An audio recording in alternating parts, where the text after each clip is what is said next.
Okay, I'm gonna do a quick video here on how to clean a Mikuni carburetor. This is actually off of a Polaris XC600 triple. First thing you want to do after you pull this off the snowmobile is get a small container or something like that, and you want to tip it upside down. I already drained this one, but you want to drain all the gas out, otherwise you'll pull it apart and you'll have gas all over the place. So a few tools you're going to need for this. You're going to need a 6mm wrench. You will need a Phillips screwdriver, a small flathead screwdriver, a little punch. You might possibly need or use something like this. It's a torch tip cleaner, but it works pretty good for cleaning out jets if necessary. A can of carburetor cleaner. I just got something to put bolts in, and again a small container to spray into. So first thing you're going to do is we're going to pull apart.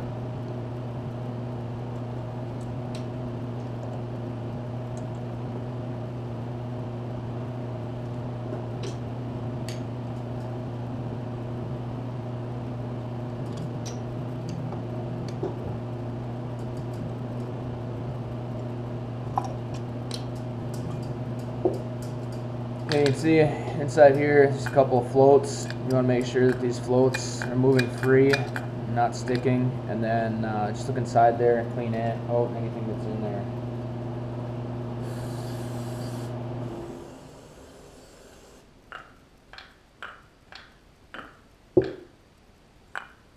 See, that one moves pretty good.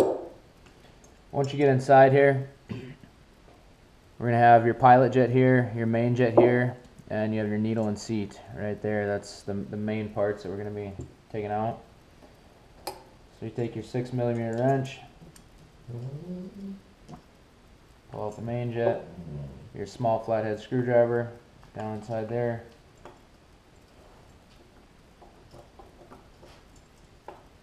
Spin out your pilot jet. Now what you're going to want to do is take this, and you can see there's a bunch of holes in here, and you're just going to want to take your carburetor cleaner and spray everything out.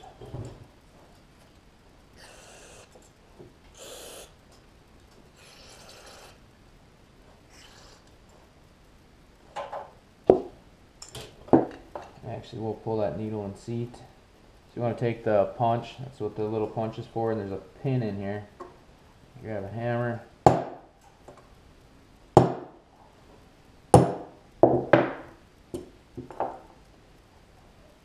Slide off, and then there's a little clip right here.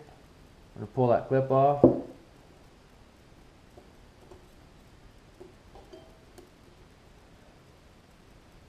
And your needle will fall out of there. So on these needles, you can see it has a rubber tip on here. What you're looking for is a ring around the tip, or any debris, discoloration, anything basically that's going to stop that from holding the gas in the carburetor. Finish spraying it out.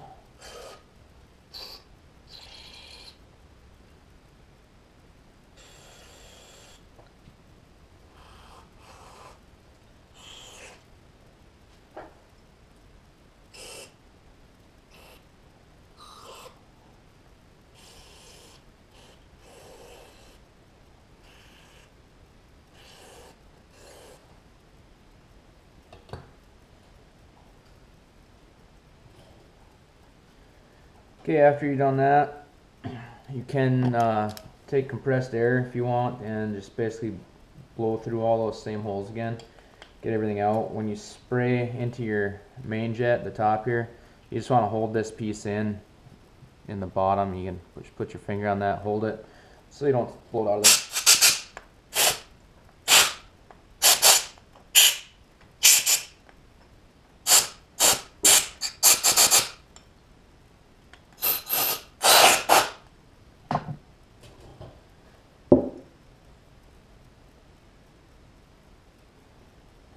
Now you're going to want to do the same thing with the jets. I don't know if you can see or not, but there's a hole. This is your main jet here, the bigger one.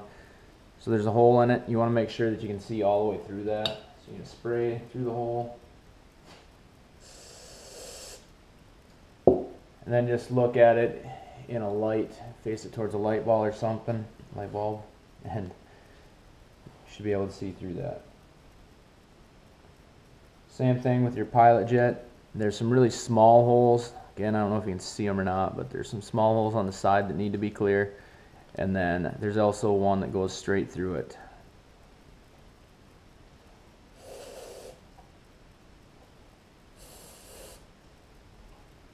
Same thing, look into a light, see if it's clear.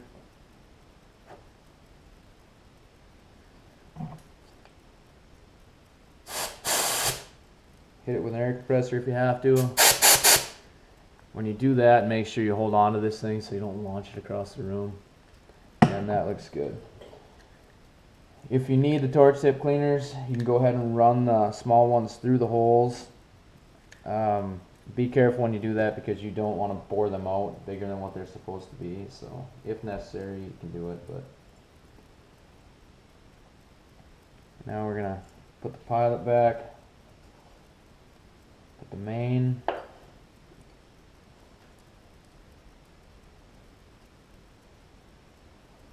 back on top there,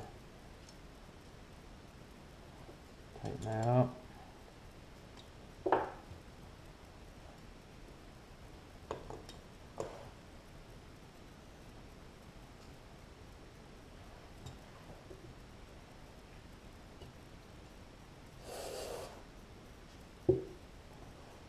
Clean that needle off, make sure there's nothing around it. Drop that back in, put your clip on.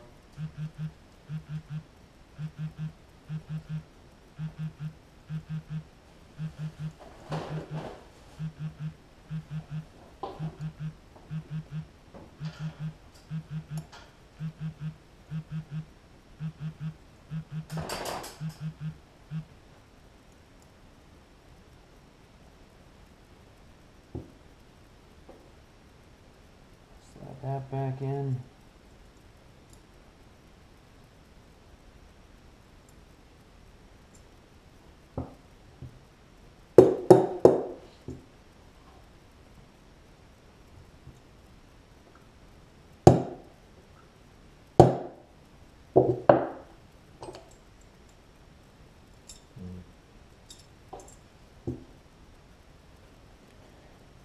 You got all the parts back in there, put the bowl back on.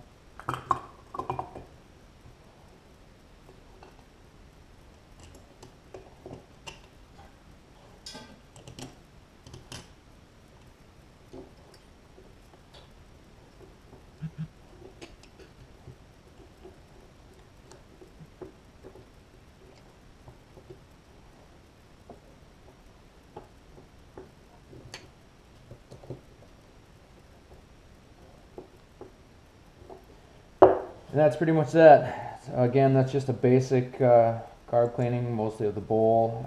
If you decide to take the outer jets out, anything with a spring, you want to count the amount of turns in before you take it out. So when you put it back, you can screw it in tight and then take it out as many turns as you had it, so everything is right. So once it's cleaned up on the inside, you're pretty much ready to put it back on the snowmobile.